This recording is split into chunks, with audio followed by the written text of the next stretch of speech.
മണിക്കൂർ കാത്തുക്കണം. ഫോണ് തിരക്കും, പിന്നെ അവന് വേഗം തിരിച്ചു തരേണ്ടി വരും. പക്ഷെ അവന് പഫ്സിലൊരു താല്പര്യ കക്ഷിയാണ്.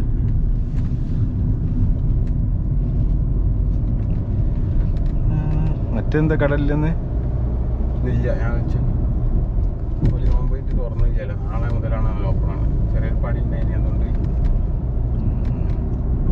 അതിൻ്റെ വർക്ക്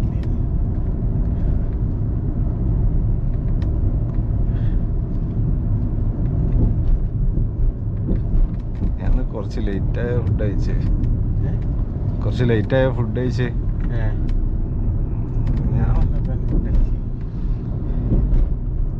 സൈക്കിളൊക്കെ ഒന്ന് തട്ടി റെഡിയാക്കി പൊടി തട്ടി വെച്ചോ.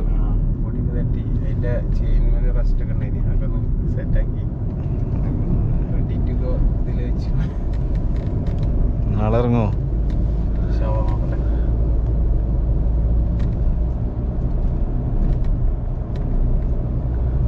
മറ്റോ പോയണ്ടോ ഷാഫി? ഇപ്പം നോമ്പായിട്ട് പോയിട്ടില്ല. അവിടെ അടുത്ത് വണ്ടി ഇനി ഇറക്കാൻ മതി.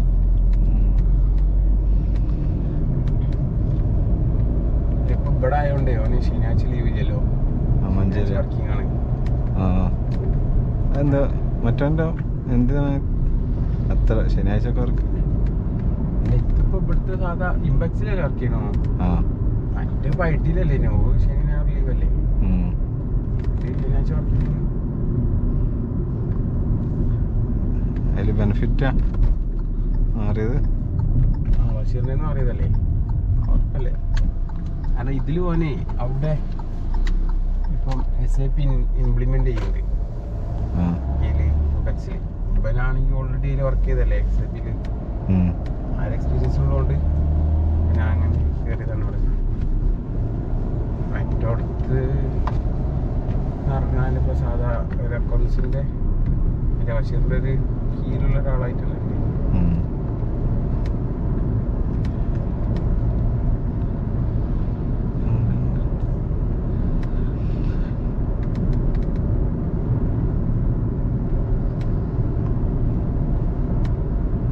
ഇന്നിപ്പോ നല്ല ട്രിപ്പിലാണല്ലോ കുറെ ആൾക്കാര്. ഏകദേശം ആൾക്കാർക്ക് നമ്മളെന്നെ ഉള്ളതുകൊണ്ട് നാട്ടിൽ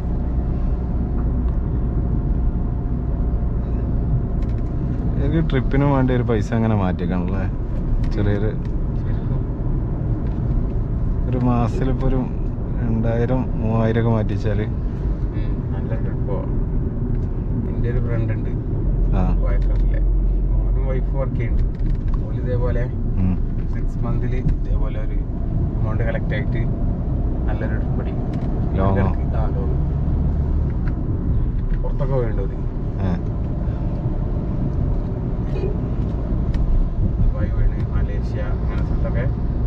രണ്ടാള് മാറ്റിക്കുമ്പോൾ ചെറിയൊരു എമൗണ്ട് ആയല്ലോ. അപ്പോൾ ഇജ്ജ് പറഞ്ഞ 2-3 മാറ്റി, രണ്ടാള് മാറ്റി വെച്ചാൽ തന്നെ 6 റുപ്യല്ലേ ഒരു മാസം. ഈ മറ്റേ മ്യൂച്വൽ ഫണ്ടില് ഷോർട്ട് ടേം ഫണ്ടിലൊക്കെ ഇട്ടാതില്ലേ ഈ അതിൽ കൂടുതൽ ഗവൺമെന്റിന്റെ ഓരോ സംഭവങ്ങളിലെല്ലാം ഉണ്ടായാലേ, അപ്പൊ അതൊന്നും വലിയ നഷ്ടം പോലല്ലോ, ചെറിയൊരു റിട്ടേണും ഉണ്ടാവും. മറ്റേത് റിട്ടേൺ ഉണ്ടാവില്ലല്ലേ. മറ്റേ നല്ല നെഗറ്റീവ് വന്നാ തീർന്നില്ലേ, പിന്നെ എടുക്കാൻ ചെയ്യാതെ അതിനോട് കൊടുക്കും.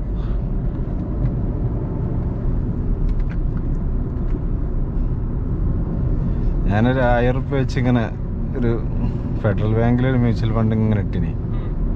അത് നല്ല ലാഭേന്. ലാഭം മീൻസ് ഒരു 10,000 റുപ്യൻ്റെ അടുത്തായപ്പോൾ എനിക്ക് അതിൽ 1000 റുപ്യൻ്റെ മേലെ ലാഭേന്. പിന്നെ ഇനി കഴിഞ്ഞ സെപ്റ്റംബർ മുതലല്ലേ മാർക്കറ്റ് ഇടിയാൻ തുടങ്ങി. അതാണ് വന്നതിൻ്റെ ശേഷം പൈസ ഇങ്ങനെ കുറയൽ തുടങ്ങി, ലാഭം കുറഞ്ഞ്. ആ അല്ല, അതിന്റെ തവണ വീണതിന് മുന്നേ ഞാൻ പിന്നെ വലിച്ച്. അപ്പൊ ഞാൻ എടുക്കുമ്പോ ആകെ 100 റുപ്യറ്റ ലാഭമുള്ളൂ.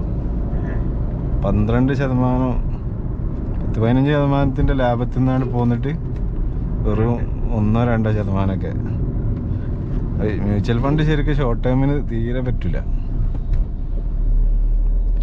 5 കൊല്ലം മിനിമം മ്യൂച്വൽ ഫണ്ട് ഇടുകയാണെങ്കിൽ മിനിമം ഒരു 5 കൊല്ലം വെയിറ്റ് ചെയ്യാനുള്ളൊരു ഇത് നമുക്ക് വേണം. അല്ലാതെ ഇട്ടിട്ട് ഒരു കാര്യമില്ല. അല്ല, ഇതിന് പകരം ഈ ഷോർട്ട് ടേം ഫണ്ട് ഉണ്ടാവും. അതില് കറക്റ്റ് മറ്റേ ഈ ഗവൺമെന്റിന്റെ ബോണ്ടുകളൊക്കെ അല്ലേ, അതൊക്കെ ചെറിയൊരു 10-6% അങ്ങനത്തെ റിട്ടേണേ ഉണ്ടാവുള്ളൂ. റിസ്ക് കുറയുന്നതിനനുസരിച്ച്.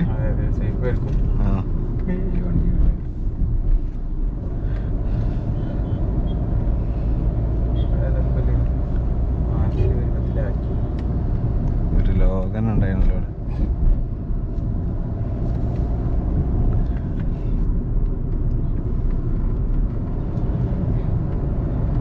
എനിക്ക് ഇൻവെസ്റ്റ്മെന്റിനെ കുറിച്ചൊക്കെ ചെറുപ്പം മുതലേ ഒരു അവബോധം കുട്ടികളിലൊക്കെ കൊടുക്കണല്ലോ, സ്കൂളുകളിലൊക്കെ.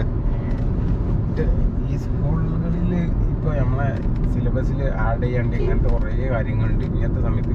ഇത് പണ്ട് നമ്മൾ പഠിച്ചു പോകുന്ന ഇതേമാതിരി എപ്പോഴും ഒന്നും മാറിയില്ലല്ലോ. എന്തോ അടിമടിയൊക്കെ കുറച്ച് ഹിസ്റ്ററി മുഴുവൻ കട്ടാക്കി എന്നല്ലാതെ. പിന്നെ പിന്നെ കോവിഡ് ഒക്കെ ആഡ് ചെയ്തിട്ടുണ്ടോ ചിലപ്പോ. കോവിഡ് എന്താണ്, കോവിഡിന്റെ സാധനല്ലേ കൊടുക്കേണ്ടി. പറ്റി പറഞ്ഞത് നമ്മക്കൊക്കെ ഈ ഇൻവെസ്റ്റ്മെന്റിന്റെ സംഗതിയൊക്കെ ആ സമയത്തെ ആരെങ്കില് നമ്മളിപ്പോ ഏൺ ചെയ്യണ ആ സമയം മുതല് ഇപ്പൊ ഏകദേശം ഒരു എത്ര കൊല്ലായി ഇപ്പൊ നമ്മള് 5-10 കൊല്ലായില്ലേ, 10 വർഷത്തിന് മുകളിലായി. ആ സമയം മുതൽ നമ്മളെന്തെങ്കിലും ചെയ്തിട്ടുണ്ടെങ്കിൽ നമുക്കിപ്പം അതിനെ കുറിച്ച് നല്ലൊരു ധാരണ ഉണ്ടാവൂലേ, നല്ലൊരു പൈസ റിട്ടേൺ ഉണ്ടായിരുന്നു. അതെ, എല്ലാ നമുക്ക് ആ നമ്മള് ഇപ്പൊ ഞാൻ ഇപ്പൊ അടുത്ത് ഇങ്ങനെ ആലോചിച്ചു, ഞാൻ ഗൾഫിൽ നിന്ന് വന്നപ്പോ മെത്തൊക്കെ ഇതിന്റെ അടുത്തുണ്ടായിരുന്ന എമൗണ്ട് ഒന്നും വേണ്ട, ഏതും വേണ്ട, ഒരു റിസ്ക് ഇല്ലാത്ത സംഗതിന്. ഗോൾഡില് അന്ന് 30-38 ആണല്ലോ പ്രൈസ്. നമ്മള് മറ്റേ മുഖത്തും പടിയും കൊടുത്ത പൈസ കിട്ടണമെങ്കിൽ എത്ര റുപ്യ നേരെ ഡബിൾ ആയിക്കാൻ. 30 ഇപ്പൊ 65 എത്ര ആയില്ലേ, 68. അതായത് 100% റിട്ടേൺ. 100% റിട്ടേൺ ആണ്. ആലോചിക്ക, ഒരു റിസ്കും ഇല്ല. ഒരു റിസ്കും ഇല്ല. പിന്നെ അത് ഈസി ആയിട്ട് പൈസ ആക്കി മാറ്റാൻ പറ്റൂലേ. വേറെ ഒരു ചൊറ ഇതാണ് കൊണ്ടുകൊടുത്ത പൈസ കിട്ടാണ്. ഞാനിങ്ങനെ ആലോചിച്ച് ഇപ്പൊ നിങ്ങളെ കല്യാണക്കാരൊക്കെ പറഞ്ഞപ്പോഴേ പൈസ ഒക്കെ അവിടെ ഇട്ടണമെങ്കിൽ ഇപ്പം നല്ല റിട്ടേൺ ഉണ്ടായില്ല. മറ്റേ ഇപ്പൊ അവിടെ കൊടുത്തിട്ട് 30 ഇത്രയും ടൈം നമ്മളെ ഫണ്ട് അവിടെ ലോക്കായി കിടക്കില്ലേ.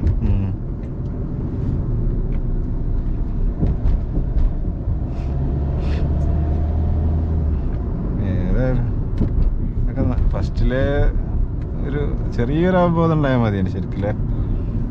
പിന്നെ നമ്മള് പൈസ ഉള്ളത് ഫുള്ളായിട്ടും കൂടി ഇങ്ങനെ ലോക്ക് ചെയ്യുകയും ചെയ്യത്. നമ്മളെ നാട്ടുകാർ പിന്നെ FD പോലും ഇടൂല. ഒന്നാമത് നമ്മളെ ഇൻട്രസ്റ്റ് എന്നുള്ള രീതിയിലല്ലേ ഇപ്പത്തെ ഒരു ഇൻഫ്ലേഷൻ വെച്ച് നോക്കുമ്പോഴേ ഈ ഇൻട്രസ്റ്റിനാട്ടിലും കൂടുതലായിക്കാരല്ലോ നമ്മളെ. ശരിക്കും ഒരു കാറൊക്കെ വാങ്ങുമ്പോ അങ്ങനെ തന്നെയല്ലേ? നമ്മളിപ്പോ 5 വർഷത്തിനൊക്കെ കാർ എടുക്കുമ്പോഴും അത് നമ്മൾ അടിച്ച് തീരുമ്പോഴുള്ള ആ ഒരു എമൗണ്ട് വെച്ച് നോക്കുമ്പോ അത് ഇൻട്രസ്റ്റ് ആയിട്ടൊന്നും കൂട്ടാനില്ലേ ഇപ്പത്തെ സാഹചര്യത്തില്. അത്ര പൈസ അത്രയും വാല്യൂ ഇല്ലാതായി കൊടുക്കല്ലേ. ഇപ്പൊ ഡോളർ റേറ്റ് നോക്കുകയാണെങ്കിലും എന്നും ഇടിവാ ഇന്ത്യൻ രൂപ അല്ലേ? ഇവിടെ അടുത്തൊന്ന് മെച്ചപ്പെട്ടില്ലല്ലോ. ജീവിതത്താണ് മെച്ചപ്പെടുന്നു തോന്നുന്നില്ലേ? അല്ലെങ്കിൽ നേരത്തെ രാവിലെ പറഞ്ഞാൽ ആ ലോങ് ടേമിലൊക്കെ ചിലപ്പോ ഒന്ന് ഇപ്പത്തെ ഈ പോളിസി കൊണ്ടൊക്കെ ചിലപ്പോ ഒന്ന് മെച്ചപ്പെടാം. അതിനാ പിന്നെ ഇന്ത്യയില് ബിസിനസ് വളരണം. ഇവിടെ സ്റ്റാർട്ട് ചെയ്ത് ഇവിടെ നമ്മൾ ഡെവലപ്പ് ചെയ്താല് ചിലപ്പോ ഈ ട്രംപിന്റെ ഈ താരിഫ് കൊണ്ട് അങ്ങനെ ഒരു ഇത് കാണുന്നുണ്ട്, ഒരു സാധ്യത. ഇപ്പൊ ഞങ്ങളെ കേരളത്തിലൊന്നും ഇപ്പം ബിസിനസ് ആയിട്ട് മെച്ചപ്പെടാം. പക്ഷെ പൊതുവെ ഈ 10 കൊല്ലം കൊണ്ട് കൂടിയല്ലോ. അങ്ങനെയാണ്.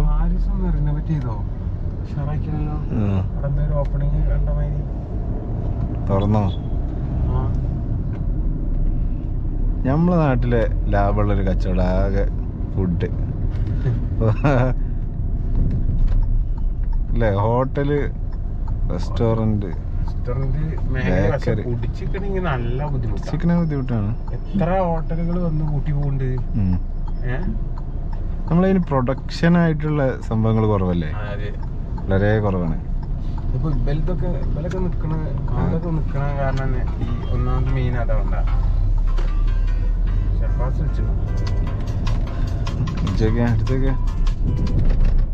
ഹലോ. ആ ഞങ്ങളിപ്പോ പാറായി. ഇതുവരെ ഉണ്ട് ഇങ്ങോട്ട് വരാറി. നമ്മള് അവിടെ പോയി തിരിച്ചു വരും, അപ്പൊ കഴിക്കും. എന്നോടേ ഇജ്ജ് പാറമുക്ക് വരുന്നുണ്ടെങ്കിൽ ഞങ്ങളിപ്പോ മറ്റോടത്ത് പോയോണ്ട് അവിടെ പോയിട്ട് ഇങ്ങോട്ട് തിരിച്ചു വരും. അപ്പൊ ഇങ്ങോട്ട് എത്തിയാൽ മതി എന്നൊക്കെ. ആ അതിനായിക്കോ.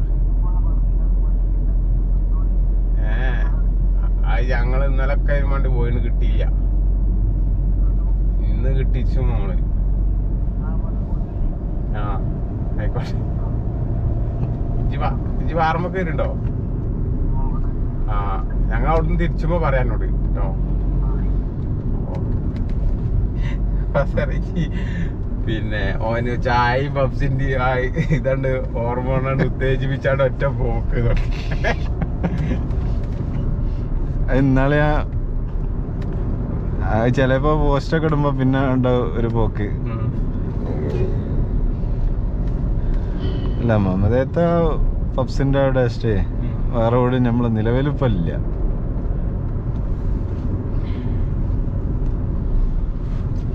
അതിപ്പോ പറഞ്ഞുകൊണ്ടെന്ന് എന്താ വെച്ചാല് ഇൻവെസ്റ്റ്മെന്റിന്റെ ഇമ്പോർട്ടൻസ്. ഞാൻ ഒരു മറ്റേ ഈ ബജാജിന്റെ EMI കാർഡ് എടുത്തപ്പോഴേ അത് അതിന് ആദ്യം സ്വന്തമായിട്ടൊരു നല്ലൊരു ഇതില്ലേ ഇനി ആപ്പ്. അപ്പൊ ഡിജി ലോക്കർ ഇല്ലേ? ഡിജി ലോക്കർ അല്ല, അതിന് ഇപ്പോഴും അടുത്ത് IPO വന്ന് മൊബിക്വിക്ക്. അതിൽ തന്നെ പോലെ ഈ ലോൺ ഡീറ്റെയിൽസും കാര്യങ്ങളൊക്കെ കാണാം. അപ്പൊ ആ സമയത്ത് അതിലിങ്ങനെ എന്തോ ഒരു ഫ്രിഡ്ജ് എന്തോ വാങ്ങിയ ഇങ്ങനെ നോക്കണ അതിൽ അങ്ങനെ ഒരു ഡിജിറ്റൽ ഗോൾഡിന്റെ പരിപാടി ഉണ്ട് ഇനി. അപ്പൊ ഞാൻ അങ്ങനെ കുറച്ച് ഇങ്ങനെ പൈസ ഇട്ടച്ച് കുറച്ചൊക്കെ ആയിനി. അന്ന് ചെറിയ ലാഭറ്റ് ആയിട്ടുള്ളൂ. അന്നൊന്നും ഇത്ര പൈസ കൂടുതലില്ല. ഇനി ഞാൻ എൻ്റെ കല്യാണത്തിന്റെ സമയത്ത് പൈസ ഒക്കെ ആവശ്യമുണ്ടായപ്പോൾ അത് പിൻവലിച്ച് പൈസ ആയിട്ട് പിൻവലിച്ച്. 2 ഓപ്ഷൻ ഉണ്ട്. നമുക്ക് വേണമെങ്കിൽ സ്വർണ്ണമായിട്ട് വാങ്ങാം, എത്രയാണോ ഉള്ളത് ആ ഗ്രാം ആ ഒരു ബിസ്ക്കറ്റ് പോലെ ആയിട്ട് അയച്ചു തരും. ഞാൻ പിന്നെ പൈസ ആയിട്ട് തന്നെ എടുത്ത്. അപ്പൊ ഞാൻ ഇപ്പൊ ഇങ്ങനെ ആലോചിക്കാം, അന്ന് എടുക്കാതെ അത് വെറും 1000 റുപ്യ മാസത്തിൽ ഇട്ടണമെങ്കിൽ തന്നെ വൻ റിട്ടേൺ അതിന് 5 കൊല്ലം മുന്നിട്ടാണ്. 5 കൊല്ലല്ല, ഒരു 3 കൊല്ലം. അതെ, ഈ 3 കൊല്ലം മുന്നേ തന്നെ എത്ര എമൗണ്ട് 42 അല്ലേ ആ റേറ്റ്? അവിടുന്ന് തന്നെ ഇപ്പൊ ഇവിടെ 68 എത്തി. ഇപ്പൊ 2 ദിവസമായിട്ട് ഒന്ന് ആ ട്രംപിന്റെ തീരുവ് ഇതിന്റെ അതിന്റെ എഫക്റ്റ് ആണോ അറിയില്ല. അതിപ്പോ 2 ദിവസമായിട്ട് ഒന്ന് ചെറുതായിട്ട് ഒന്ന് കുറഞ്ഞുകൊണ്ടിരിക്കുന്നുണ്ട്. പക്ഷെ ഇത് ഈ 70 റേഞ്ചിൽ ഇവിടെ തന്നെയാണ് മിക്കവാറും ഇങ്ങനെ നിൽക്കുന്നു. നാളെ ഞാനിപ്പം മറ്റേ വൈഫിന് മറ്റേ ഗിഫ്റ്റ് വാങ്ങാൻ പോയപ്പോ ജന്നാത്തുനിന്ന് വേറോണ്ട് ചോദിച്ചിരുന്നു ഞാൻ പ്രൈസ് ഇനി കയറാൻ ചാൻസ് ഉണ്ടോ അല്ലെങ്കിൽ തായാണോ നിങ്ങളൊരു ഇതെന്താണെന്ന് ചോദിച്ചപ്പോ അന്ന് എത്രയായിരുന്നു 57 സംതിങ്. അവനോട് പറഞ്ഞു മാക്സിമം ഒരു 60 വരെ പോകുന്നു. ഇവിടെ 70 ടച്ച് ചെയ്യാൻ പോയില്ലേ, 68 സംതിങ് എത്തിയില്ലേ. ശരിക്കും ആ യുദ്ധത്തിന്റെ സമയത്തും കണ്ട് കൂടിയല്ലേ, പിന്നെ കുറഞ്ഞിട്ടില്ല, കൂടല്ലാതെ കുറഞ്ഞില്ലല്ലോ. അതിന് ആൾക്കാർ എന്തെങ്കിലും ഒരു ഇഷ്യൂ വന്നാല് എല്ലാ ഇൻവെസ്റ്റ്മെന്റ് വിഡ്രോ ചെയ്താണ്ട് ഒറ്റടിക്ക് കൊണ്ട് ഗോൾഡിലാണ് ഇൻവെസ്റ്റ് ചെയ്യാണോ സംശയമുണ്ട്. കാരണം അതിന്റെ പ്രൈസ് അധികം ഒന്നും ബാധിക്കണില്ലല്ലോ ഹെവി ആയിട്ട്. അങ്ങനെ അതിപ്പോ ഇനി ഒന്ന് കുറഞ്ഞാലും പിന്നെ അതേപോലെ റിക്കവർ ചെയ്ത് കേറി പോകുന്നുണ്ട്. അപ്പൊ അത്രയും എമൗണ്ട് ഒക്കെ അതിലേക്ക് ഇൻവെസ്റ്റ്മെന്റ് വരുമ്പോ സ്വാഭാവികമായിട്ടും ഇതൊക്കെ നമ്മളെ നാട്ടിലുള്ള സാധാരണക്കാരാണ് കൊടുക്കണേ. സ്വർണ്ണം ഉണ്ടാക്കി കൊടുക്കണ്ടേ, ആ പരിപാടി ഇപ്പോഴും നിക്കണില്ലല്ലോ. ഇപ്പൊ ഞാൻ എന്നോട് പറഞ്ഞില്ലല്ലോ, പിന്നെ വീട്ടിലിപ്പോ ചെറിയ നമ്മളെ കല്യാണം ഇങ്ങനെ നോക്കി കൊടുക്കല്ലേ. അപ്പൊ ഫാദർ ഇങ്ങനെ പറയും, ഇപ്പൊ ഫാദർ ഇപ്പൊ അതിനും വേണ്ടി കണ്ടച്ച പൈസ ഒന്നും ഇപ്പത്തെ ഒരു സാധാ ലെവലിലുള്ള രീതിയിൽ തന്നെ സ്വർണം വാങ്ങാൻ തയ്യൂലേ. അതിപ്പോ അങ്ങനെ കണ്ടച്ചോലത് ആ അവസ്ഥ. ഒരു സാധാരണക്കാരൻ കണ്ടക്കാത്ത ഒരാളൊക്കെ എങ്ങനെയാണ് പൈസ ഒപ്പിച്ച? ഞാൻ ആലോചിക്കും, ഇപ്പത്തെ ഒരു സാധാരണ ഒരാൾക്ക് ഒരു 10 പവൻ വാങ്ങണമെങ്കിൽ 7-8 ലക്ഷം റുപ്യ എടുത്ത് വരില്ലേ പണിക്കൂലി അടക്കി വരുമ്പോ? 8 ലക്ഷം റുപ്യ നമ്മള് സേവ് ചെയ്യണമെങ്കിൽ എത്ര സമയം എടുക്കും? ഒരു അത്യാവശ്യം സാലറി എന്തൊക്കെ ഉള്ള ആൾക്കല്ലേ അതൊക്കെ നടക്കുള്ളൂ. സാധാരണക്കാര് കുടുങ്ങന്നെയാണല്ലേ സംഭവം. ശരിക്കൊരു കുറച്ചെങ്കിലും വേറെ എവിടെയെങ്കിലും സേവിങ്സ് ഒന്നും ഇല്ലഞ്ഞാലേ പെട്ടെന്നെ ഈ മക്കളെ കെട്ടിച്ചാണ്ട് കടത്തിലാണ് അത്ര മാതാപിതാക്കളുണ്ട് ശരിക്കും. ഇവിടെ നാട്ടില് മെയിൻ അതന്നെയല്ലേ ഉള്ളൂ. ഈ ഒരു ട്രെൻഡ് എന്നേക്കില്ലേ നിൽക്കുക. എന്നാലും മുമ്പത്തെ അപേക്ഷിച്ച് ഇപ്പൊക്കെ കുറേ സമാധാനം. അതായത് മുമ്പ് നമുക്ക് ഇത്ര പവന് 30 പവനും 1 ലക്ഷം റുപ്യയും അങ്ങനെ ഒരു ഇതല്ലേ ഇനിയും. അതിന്നൊക്കെ കൊറേ മാറ്റം വന്നില്ലേ. ആ രീതിയിലൊന്നും ഇപ്പൊ ആരും ഇല്ലല്ലോ. അങ്ങനെ പറഞ്ഞാ കിട്ടാൻ ചാൻസ് ഇല്ല. അത് നടക്കൂല, പക്ഷെ കൊടുക്കൂല. അതാണ് മക്കള് അവിടെ പോയി അടങ്ങാറായത് വിചാരിച്ചോണ്ട് വാപ്പാര് ഓൾക്ക് കഴിയണ രീതിയിൽ കഴിയണമല്ല, അതിന്റെ അപ്പുറത്തുള്ളതാണ് കൊടുക്കണത്. ശരിക്ക് കയ്യാന്ന് ഒരിക്കലും പറയില്ല. കാരണം ഇപ്പൊ ഇനി ചെലവ് വേറെ കണ്ടമാനം വരുന്നുണ്ടേ. അതെ, ഇപ്പൊ മുട്ടായി കൊടുക്കലും പരിപാടിയൊക്കെ എത്രങ്ങാനും പൈസയാണ്. അതൊക്കെ എക്സ്പെൻസ് ഇങ്ങനെ കൂടുതലേ ദിനം പ്രതി. അങ്ങനെ കൊറേ കൂടില്ലേ. അപ്പൊ നല്ലൊരു പരിപാടി കഴിച്ചണമെങ്കിൽ എന്തൊക്കെയോ വേണം. ഒരു ക്യാമറ വീഡിയോഗ്രാഫർ ഒക്കെ വെക്കുമ്പോ 10,000 റുപ്യ കൊടുക്കണം. പിന്നെ അതിന്റെ ഡെക്കറേഷൻ, ആ ക്യാമറയും മറ്റൊക്കെ ഉണ്ടാകുമ്പോ അതിന് ഡെക്കറേഷൻ ഇല്ല ഞാൻ എടുക്കൂല. സ്റ്റേജ് ചെയ്യണം, അതേപോലെ പിന്നെ ഓഡിറ്റോറിയം ആയിരിക്കും. നല്ലൊരു ഓഡിറ്റോറിയം ആകുമ്പോ അതിന് അത്യാവശ്യം പൈസയായി. പിന്നെ മുട്ടായി, ഇതൊരു മുട്ടായി കൊടുക്കലാണ് ഇപ്പൊ. പല പരിപാടികളായിട്ട് എന്നാളിപ്പോ ഒരു ടോക്കിലൊരു പെണ്ണ് പറയണ്ടല്ലോ, ഇതൊക്കെ വാപ്പന്റെ പൈസക്ക് നടത്തുന്ന പെൺകുട്ടികൾ മനസ്സിലാക്കണം എന്ന് പറഞ്ഞിട്ട് ഓല് നയിച്ചുണ്ടാക്കിട്ട് ചെയ്തോട്ടെ, കുഴപ്പമില്ല. ഇതൊരു സാധു ചെലപ്പോ അതിപ്പോ ഇനിയിപ്പോ ഒരു ജോലിയുള്ള കുട്ടിയാണെങ്കിൽ പോലും ഓലവിടെ ഫണ്ട് ഇറക്കുന്നുണ്ട്. ഇപ്പൊ നമ്മുടെ നാട്ടിൽ ഉണ്ടോ? ഉണ്ടാവില്ല അല്ലേ? അതിന്റെ ബാധ്യത ഇല്ല, ഉത്തരവാദിത്തം ഇല്ല. ഈ ഒരു ഫാദറിന്റെ തലയിലാണ് വന്ന് പോണത്. ആങ്ങളമാരുണ്ടെങ്കിൽ ആങ്ങളമാരും ആണുങ്ങൾക്ക് ഉത്തരവാദിത്തം ഫുള്ള് ആണുങ്ങൾക്ക് ഫൈനാൻഷ്യൽ അല്ലേ? എങ്ങനെയാ അങ്ങനെ വന്നു ഇതാവും? ഇക്വാലിറ്റി വരുമ്പോ റെഡിയാവും. ഈക്വാലിറ്റി ഇതില് മാത്രമേ ഉള്ളൂ. ഏത് ബാക്കിയുള്ള കാര്യങ്ങളിലേ പോയി സംസാരിക്കുള്ളൂ. ഈ സ്പെൻഡ് ചെയ്യണ കാര്യത്തിൽ ഒരു ഈക്വാലിറ്റി ഇല്ല. അതിപ്പോ മറ്റേ ഇന്നാളിപ്പോ ആരെയാ പറഞ്ഞേ, പാർവതിയോ ആരോ അത് പറഞ്ഞല്ലോ, മറ്റേ ഒരാണും പെണ്ണും ഒരു ഹോട്ടലിൽ നിന്ന് ഭക്ഷണം കഴിച്ചാല് സ്വാഭാവികമായിട്ട് ആ ബില്ല് കൊണ്ടുപോയി കൊടുക്കുന്നത് ആണിന്റെ കയ്യിലല്ലേ. അതെന്തുകൊണ്ട് പെണ്ണിനടി കൊടുക്കണില്ല? കാരണം എന്താ, ബില്ല് എപ്പോഴും പേ ചെയ്യണ ആരാണ്? 90% ആണുങ്ങളല്ലേ. 95% അങ്ങനെ തന്നെയല്ലേ.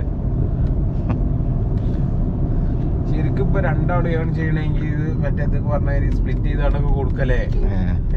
പിന്നെ ഇപ്പൊ ഇതില് ഹസ്ബൻഡ് വൈഫ് ആകുമ്പോ പിന്നെ സ്വാഭാവികമായിട്ട് ഓല് അങ്ങോട്ടും ഇങ്ങോട്ടും ഷെയർ ചെയ്യുന്നുണ്ടാവും. പക്ഷെ ബില്ല് കൊടുക്കുന്നത് ഹസ്ബൻഡ് ആയിരിക്കുന്നല്ലേ ഉള്ളൂ അല്ലേ. അപ്പൊ ഹസ്ബൻഡിന് ഒരു ആവശ്യം ഉണ്ടാവുമ്പോ ഭാര്യ സപ്പോർട്ട് ചെയ്യൂലേ പൈസ ഉണ്ടെങ്കിൽ. ചെലവിലൊക്കെ പിന്നെ എന്താ വെച്ചാല് ഒരാളെ സാലറി മാത്രം ചെലവാക്കും, എന്നിട്ട് മറ്റേ ഇൻവെസ്റ്റ് ചെയ്യും. അത് പറ്റൂ. അത് നല്ല പരിപാടിയാണ്. നല്ല റിട്ടേൺ ഉണ്ടാവില്ലേ. അത് ഒരു സ്ഥലത്ത് തന്നെ ചെയ്യാതെ ഡൈവേഴ്സ് ചെയ്ത് പലതിലും ഡെപ്റ്റ് ഫണ്ടും ഇക്വിറ്റിയിലൊക്കെ ഇട്ടിട്ട് പിന്നെ ഓൽക്ക് കുറച്ച് എമർജൻസി ഫണ്ട് പോലെ കയ്യിലും വെച്ചാല് അടിപൊളിക്കാരോ. അത് എപ്പോഴും കീപ്പ് ചെയ്യണല്ലേ നമ്മള്. ഈ ഒരു എമർജൻസി ഫണ്ട് നമ്മളെ കയ്യില്. ഞാൻ ചില സമയത്താണ് കുടുങ്ങി പോലെ, ഒരു പെട്ടെന്ന് ഒരു അർജന്റ് കേസ്, ഹോസ്പിറ്റൽ കേസോ നമ്മളെ എക്സ്പെക്ട് ചെയ്യാത്തൊരു. ശരിക്കും ഡെപ്റ്റ് ഫണ്ട് ആയിട്ട് തന്നെ വേറെ വേണല്ലേ. FD യിലൊക്കെയാണ് പൊതുവെ ആൾക്കാരെ ഇടല്. പക്ഷെ നമ്മളൊന്നും തീരെ FD ഉപയോഗിക്കില്ല. പിന്നെ ഈ PF ലൊക്കെ ഉണ്ടാകുക, PF എടുക്കാനും കഴിയില്ല. അതിന്റെ വെയ്ത്തിലാണ് നടക്കണം. ഈ ഇവലൊക്കെ ഇങ്ങനത്തെ സിസ്റ്റം ഒക്കെ എന്തിനാണ് എത്ര കോംപ്ലിക്കേഷൻ ആക്കി വെച്ചിക്കണ്. അവിടെ അടുത്ത് നാളെ ATM കൊണ്ടുവരുന്നൊക്കെ പറഞ്ഞിട്ടേ അതിന്റെ ന്യൂസ് കണ്ടില്ലല്ലോ. അവിടെ പോയിട്ട് പിൻവലിക്കാറില്ലേ. അതൊക്കെ നടക്കണ കാര്യമാണോ? പറച്ചിലുണ്ടാവുള്ളൂ. ഞങ്ങളെ ഓഫീസില് PF-ന്റെ ഈ അവിടുത്തെ പിന്നെ നോൺ ടീച്ചിങ് സ്റ്റാഫ് ചെയ്യേ, അതിന്റെ PF-ന്റെ കാര്യങ്ങളൊക്കെ നമ്മളെ സൈഡിൽ നിന്നാണ് ചെയ്യല്. എന്നിട്ട് അത് അപ്ലൈ ചെയ്തിട്ട് എത്ര വട്ടം നടക്കുന്നു. ഇപ്പൊ അതിന്റെ ഡോക്യുമെന്റേഷൻ ഭയങ്കര പ്രശ്നമാണ്. കാരണം ഈ ഇപ്പൊ ഒക്കെ ആധാറായിട്ട് കണക്റ്റഡ് അല്ലേ. ഈ പഴയ ആൾക്കാരെ ആധാറും ഓല സർട്ടിഫിക്കറ്റും ഇതൊക്കെ ആയിട്ട് നല്ല വൈരുദ്ധ്യം ഉണ്ടാവും. എന്നിട്ട് ഒരു ചെറിയ എന്തെങ്കിലും മിസ്റ്റേക്ക് അങ്ങോട്ടും ഇങ്ങോട്ടും, അത് സംഭവം ഡോക്യുമെന്റേഷന്റെ ഭാഗമാണ്, ഇവല് ഇഷ്യൂ ചെയ്യില്ല. എന്നിട്ട് ഇവല് ഇതിന് നടക്കണം. എത്ര ഡോക്യുമെന്റ് അങ്ങോട്ടും ഇങ്ങോട്ടും കറക്റ്റ് ചെയ്ത് ഒക്കെ റെഡി ആയാലേ അതിന്റെ പേയ്മെന്റ് ഇഷ്യൂ ഉള്ളൂ. പറയുമ്പോ ഇവല് അടച്ച പൈസ അല്ലേ അല്ലേ. നമ്മളെ പൈസ നമ്മള് ചോദിച്ചുമ്പോ സിസ്റ്റം ആയോണ്ട് അത് രാഷ്ട്രീയക്കാര് എന്തെങ്കിലും ചെയ്യുമ്പോ ബോർഡ് വെക്കണേ പറഞ്ഞില്ല. ശരിക്കും നമ്മളെ ടാക്സ് തന്നെയാണ് ചെലവാക്കണേ. അതിന് നമ്മളിങ്ങനെ വലിയ സംഭവം തെരഞ്ഞെടുത്തന്നെ എന്തിനാ നമ്മളെ കാര്യങ്ങൾ നോക്കാനും ചെയ്യാനല്ലേ. എന്നിട്ട് പിന്നെ ഓല് ആ പൈസ ചെലവാക്കിയതിന് വലിയൊരു ഫ്ലക്സ് ഒക്കെ വെച്ചിട്ട് മറ്റേ പാർട്ടിക്കാർ ചെയ്യണേക്കാരം. പക്ഷെ എന്നാലും അതല്ല, പാർട്ടിക്കാർ ചെയ്യാത്ത സാധനം ഉണ്ടല്ലോ. MLA ഫണ്ട് ഉപയോഗിച്ച് MLA പേര് മെൻഷൻ ചെയ്യണ്ടല്ലോ. അതൊന്നും ചെയ്യേണ്ട ആവശ്യമില്ല ശരിക്കും ഇല്ലേ. ശരി, ഫലകം പിന്നെ കാലാകാലം അറിയാം. പക്ഷെ അതിനൊക്കെ വേറെ എന്തെങ്കിലും മാർഗം കാണുന്നല്ലാതെ ഇപ്പൊ ഒരു വിവരാവകാശം കൊടുത്താൽ പറയും ഈ സമയത്ത് ഈ സമയത്ത് ആരാണ് ഈ ഫണ്ട് ചെയ്തത് അങ്ങനെ കൊടുത്താൽ കിട്ടൂലേ അറിയണമെന്നുള്ളവർക്ക്. പിന്നെന്തെന്തോ ഇതെന്താ ഔദാര്യം കിട്ടണ ചെയ്തു തരുന്ന മാതിരിയാ ഓല രീതി. ആ രീതിയിലാണത്. അഥവാ നിങ്ങളെന്താ ചെയ്തതെന്ന് ചോദിച്ചാൽ വരെ ആൾക്കാർക്ക് പറ്റില്ല. എന്തിനാ അങ്ങനെ ചോദിച്ചേ?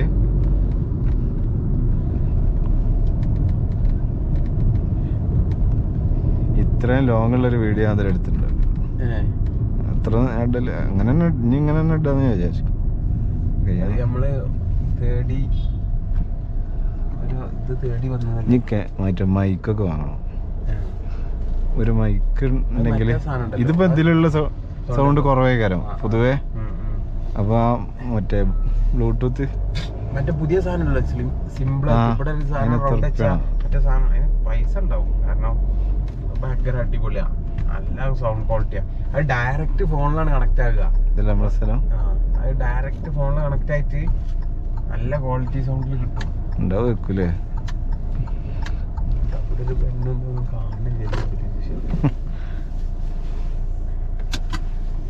കാണില്ല.